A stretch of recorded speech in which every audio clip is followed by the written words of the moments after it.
안녕하세요.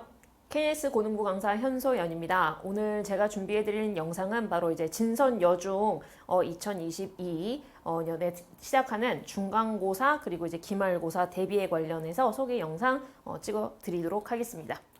일단 교과서는 YBM 박준언 이 교과서를 사용하고 있는 상황이고, 그리고 학교 어법이랑 영영 프린트가 같이 들어가고 있습니다. 그러니까 학교 어법 프린트는 또 이제 두 가지로 나뉘게 되는데, 하나는 이제 선생님들이 온라인 클래스로 진행을 해주시는 PPT가 같이 들어간 그런 유인물이 있고, 그거는 이제 아이들이 실제적으로 온라인 클래스에서 다운을 받아서 가지고 오는 상황이고요. 그리고 이제 선생님들이 아예 그냥 배부용으로 따로 작성을 해주시는 그런 프린트가 있는 상황입니다. 두 가지 다 내용은 비등비등하지만 그 안에 담겨있는 예문들의 차이가 있기 때문에 두 가지를 다 아울러서 보는 상황이 될 것 같습니다. 작년 같은 경우에 출제된 걸 보면 양쪽에 나와 있는 그 프린트에서 사용을 했던 예문이 좀 달랐기 때문에 전체를 다 다뤘고, 실제적으로 그 안에서 나왔었던 출제가 있었기 때문에 올해도 같은 기조라고 하면 둘 다 챙겨서 봐야 될 것 같습니다. 시험 범위는 2022는 지금 아마 2020년도 이전으로 돌아갈 것으로는 보이는데, 일단 코로나가 한참 시작이 돼서 진행이 됐었던 20년에는 3개과가 들어갔고 기말고사만 진행이 됐었던 상황이었고, 21년 같은 경우에는 기말고사가 진행이 되면서 4개과로 조금 상승을 한 상황이었습니다. 아무래도 학생들이 중간고사가 없다 보니까 기말고사 한 번에 몰아쳐서 전체적으로 공부하는 게 쉽지는 않았던 학교였고요. 거기다가 이제 프린트가 굉장히 좀 방대했었고, 영영풀이도 암기를 해야 되는 양이 그만큼 됐었기 때문에 조금 진행하는 입장에서도 수월하지만은 않았던 학교입니다. 하지만 일단 아이들이 가지고 오는 그런 프린트와 그리고 영영풀이를 매 시간 복습을 하고, 그리고 그 중간중간마다 진선 아이들에게 내용 정리해 줬었던 그런 프린트들이 잘 효과를 내서 막판까지 아이들 시험 성적은 그래도 잘 나왔던 해였습니다. 일단은 킬러 문항 먼저 소개를 드릴 건데, 앞쪽으로 제가 3개를 보여드리는 그 슬라이드 같은 경우에는 실제적으로 혼자서 자가학습을 한다고 했을 때 충분히 점수를 낼 수 있는 구간입니다. 그런데 이제 그럼에도 불구하고 보여드리는 것은 이제 같은 영역에서 출제가 되는 거긴 하지만, 그렇게 공부를 뭐 암기만으로 한다 하면 조금 부족할 수 있는 부분들을 좀 비교해드리기 위해서 같이 보여드리도록 하겠습니다. 첫 번째 같은 경우에는 영영풀이고요. 어머님들 보시다시피 뭐 그냥 단어 나와 있고 영영풀이 나와 있는 겁니다. 그래서 이거는 진선여 중에서 실제적으로 주고 있는 그런 프린트고요. 그래서 여기서는 그냥 보고 바로 매칭시켜서 틀린 게 몇 개냐 요걸 보는 구간이라고 보시면 됩니다. 어렵지 않습니다. 그리고 이 어법 수정 같은 경우에도 아이들이 기본적으로는 본문을 암기한다라는 그 생각이 그래도 박혀있기 때문에 여학생들인지라 그래도 빠릿빠릿하게 암기를 하면 크게 누수 없이 볼 수 있는 상황이었고, 제가 이제 나중에 언급을 해드리겠지만 진선여중 아이들 그 방대한 양을 제가 한 권으로 바로 이제 볼 수 있게, 뭐 권이라고는 얘기를 했지만 프린트 한 부로 그냥 다 정리를 할 수 있게끔 나눠주는 그런 유인물이 있었는데, 거기에서 실제적으로 여기에서 A, B 그리고 D, E까지는 그대로 출제가 됐던 부분이 있었기 때문에 굉장히 좀 크게 효과를 보지 않았나라는 생각이 들고요. 암기를 하더라도 결국에는 효율성이 좀 중요하다라는 말씀을 좀 드리고 싶습니다. 필수 출제 이제 3번째로 들어가게 되면 틀린 어법을 모두 찾는다라고 나와 있는데, 이것도 크게 변동이 없었던 상황이었기 때문에 크게 어렵진 않았으나, 말씀드렸던 것처럼 그냥 다 암기를 하는 거냐, 그래도 어법적인 포인트들을 알고 나서 암기를 하는 거냐, 그건 차이가 좀 큽니다. 아무래도 효율이라는 측면에서는 아이들이 뭐 기말고사를 봤던 게 영어만 기말고사를 봤던 건 아니었기 때문에, 그런 상황에선 더욱이 어떤 문장이 왜 어법적으로 더 중요하고 왜 출제될 확률이 높은지를 이해하는 것이 중요하겠죠. 그래서 아이들이 굉장히 좀 어렵고 까다롭게 느끼는 유형이긴 하지만 여기서도 결국에는 변동이 없었기 때문에 크게 어렵지 않게 점수 득점 이어갈 수 있었습니다. 필수 출제 4번째부터 이제 어머님들께 드리고 싶은 말씀이 본격적으로 시작이 되는 건데요. 보시게 되면 투부정사와 같은 용법, 암기만 한다고 하면 이제 이런 문제들은 좀 놓치기가 쉽겠죠. 이 투부정사라는 게 부정, 정해져 있는 특정한 그 품사가 따로 있는 게 아니라 맥락에 따라서 위치에 따라서 또 다르게 해석이 되고 다른 기능을 하다 보니까 이런 걸 이제 중학교 내신에서는 굉장히 좀 좋아하게 되어 있습니다. 그래서 투부정사랑 같은 용법으로 사용된 문장, 그러면 투부정사의 전반적인 이해가 필수가 된 상태에서 여기에 투부정사는 어떻게 해석이 됐었지라고 접근을 해야 되는 거죠. 그렇기 때문에 암기만으로는 조금 부족하고 평소 어법에 대해서 조금 이해가 부족한 친구들 같은 경우에는 자가학습에서 양이 상당히 방대해질 수 있다라는 부분 말씀드리고 싶습니다. 이 부분도 아이들한테 제가 매번 보게 되는 리뷰 테스트라든지 아니면 저희가 또 이제 중간고사, 기말고사 때마다 모의고사를 실시하고 있습니다. 그때마다 이제 점검하고 개별적으로 클리닉을 또 줬기 때문에 이런 부분도 수업을 들었다면 크게 누수 없이 맞을 수 있었습니다. 요 부분에서 이제 아이들이 실제적으로 좀 체감 난도가 높았다라고 얘기를 했던 부분이 있었는데요. 그건 이제 보시면 문제를 잠깐 볼까요? 우리말의 의미가 포함되도록 문장 완성을 해달라. 그래서 선생님이 친절하게 다 주셨죠. 옆에다가 어떤 내용을 써달라. 너무 두껍네요. 네.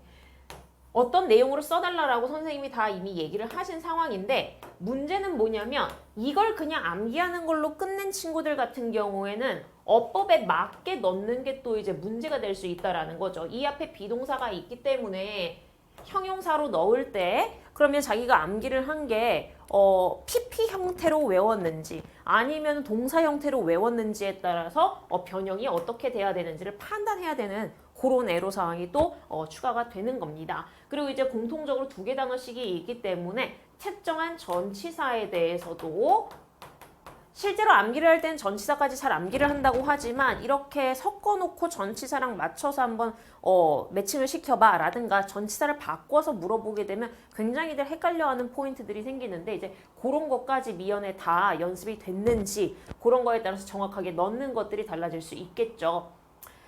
특히 3번 같은 경우에 이제 루기엣이라는 것을 이제 아이들이 이제 5형식 동사로 보고 있다라고 하면 요 1번에 가능한 형태가 이제 2가지가 될 수 있는 거고 그걸 알고 있는 학생들은 그냥 부담 없이 둘 중에 하나 아무거나 갖다 써도 되겠다라고 생각을 했겠지만 그걸 모르고 나는 입고 있는 이니까 이걸 형용사로 써야 되는데 이거를 어떤 식으로 써야 되는지 모르겠어. 이렇게 돼버리면 이제 그때부터는 좀 문제가 될 수 있습니다. 그렇기 때문에 요런 단어 공부를 하더라도 그 안에 적합화되어 있는 형태들이 다 있는 상황이라서 그 형태가 왜 괜찮은지 그 외에 또 다른 형태는 또 어떤 것들이 괜찮은지에 대해 수업 시간에 충분히 설명을 듣고 암기를 하는 것이 중요하겠고 그렇게 설명을 듣고 나면 아무래도 그렇게 설명이 필요했던 위주의 단어들이 출제가 될 확률이 높다라는 걸 본인도 인지를 하는 상태이기 때문에 복습 때 효율이 더해질 수 있겠죠.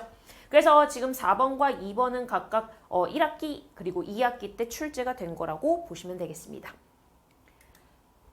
그 다음에 이제 여고 유형이라고 말씀을 드리고 있는 이 마지막 유형은요. 바로 이제 진선이나 경기여고 같은 데서 굉장히 좀 좋아하는 그 유형인데 아이들이 그냥 암기를 하고 들어간다? 그러면 이제 실질적으로 그 밑줄 쳐져 있는 부분에 대한 이 설명을 보고 정확하게 골라낼 수 있는가는 또 다른 차원의 문제가 될 수 있습니다.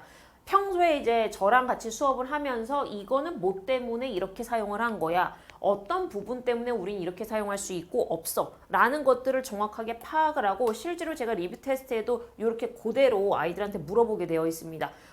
리뷰 테스트에서 물어봤었던 것보다 학교 시험이 조금 더 쉽게 나왔다라는 평가가 좀 있었고요. 덕분에 이런 부분도 큰 누수가 없었다라고 봐주시면 되겠습니다. 그러면 도대체 어떻게 준비를 하고 있느냐, 작년에 어떻게 준비를 했고 올해는 또 어떻게 준비가 들어가는지 설명을 해드리도록 하겠습니다. 교과서 다지기부터 진행이 됩니다. 그래서 1차적으로는 수업 시간 안에 다뤄지는 것들이 다 들어가 있고 본문 그리고 이제 아이들이 풀어와야 되는 기본적인 워크북이라든지 아니면 이제 변형 문제 이제 그런 것들이 들어가 있습니다. 가장 1차적으로 보게 되는 거고 대부분의 학원들에서도 크게 다르지 않은 패턴으로 아마 나가고 있는 걸로 알고 있습니다. 근데 이제 달라지는 게 이제 2번째, 3번째에서라고 말씀을 드릴 수 있는데 어법을 강화시키기 위해서 핵심 어법 공략 제가 요건 뒤에서 한번 보여드릴 생각이에요. 그래서 어법 공략이라고 보시게 되면 학교에서 나와 있는 프린트, 학교 어법 요건 이제 기본적인 것들을 다루고 있기 때문에 아이들이 보게 되면 나 이 내용 이미 다 알고 있는데 라고 설명을 해요. 그렇게 얘기를 하고 이걸 굳이 다시 한번 봐야 되냐, 그냥 빨리빨리 다른 거를 먼저 나가는 게 낫지 않냐 라고도 얘기를 하는데, 학교 어법은 시작인 거고 여기에 플러스 알파로 심화 문제가 같이 들어가게 되어 있습니다. 연습은 좀 까다롭게 해놔야 그래도 나중에 이제 시험장에 갔을 때 본인들이 만나게 되는 그런 지문들이 상대적으로 수월하다고 느낄 수 있겠죠. 그리고 이러한 패턴들을 그대로 고등 내신에도 적용을 시킬 수 있기 때문에 아이들한테 알게 모르게 고등 내신도 이런 식으로 조금 갈 수 있는 수준이야 라는 것까지 감안을 해서 조금 중간중간에 이거 좀 어렵다, 이거 좀 헷갈리는데 싶은 문항들을 제가 별도로 엄선해서 진행을 하고 있는 프린트입니다. 그래서 앞쪽에는 학교에서 나눠주신 그 어법 프린트를 싹 다 정리를 하고 중복되는 건 빼고 제작이 들어가고, 뒤쪽으로는 심화 문제와 라이팅까지도 들어가고 있습니다. 마지막은 이제 진단서라고 해서 조금 어감이 좀 그렇긴 하지만 진선 내신 간단하게 보기라는 거의 준말이라고 봐주시면 되고요. 여기서 뭐 카메라에 잘 잡히는지는 모르겠지만 이 부분이 일단은 아이들이 알고 있는 교과서 내용입니다. 그리고 그 안에서 핵심적으로 나올 법한 문장들은 암기 문장이라고 해서 암기를 꼭 해야 되는 거. 사실 여학생들이라고 해서 모두가 다 암기를 잘하고 있는 건 아니기 때문에 네가 이거 저거 다 못할 것 같으면 이거라도 꼭 암기를 해라. 요게 좀 출제 빈도가 높을 수 있다. 알려주는 거고요. 그리고 어법 같은 경우에도 되게 꼼꼼하게 물어보려고 합니다. 그러니까 형태부터 시작을 해서 옳고 그른 거, 그리고 바르게 고치기, 적합한지 여부 판단하기, 그리고 바꿀 수 있다고 하면 어떤 걸로 바꿀 수 있는지 등 그런 것들을 물어보는 학습지입니다. 그리고 맨 마지막에는 이제 각 단락별로 일치 불일치를 보는데, 진선이 사실상은 아까 그 앞쪽에서 제가 굳이 언급은 안 드렸는데 어법에 대한 파트가 굉장히 좀 세게 들어가고 독해에 대한 파트가 비중적으로는 높은 학교예요. 하지만 이 독해라는 부분은 사실상 그렇게 어렵게 출제가 되고 있지는 않습니다. 그래서 일단은 어법을 잡는 게 가장 좀 중요하다라고 판단이 들어서 앞쪽에서 킬러 문항에서도 어법을 보여드렸는데, 독해는 이제 어렵지는 않은데 아이들이 잘못 판단하는 경우들은 생겨요.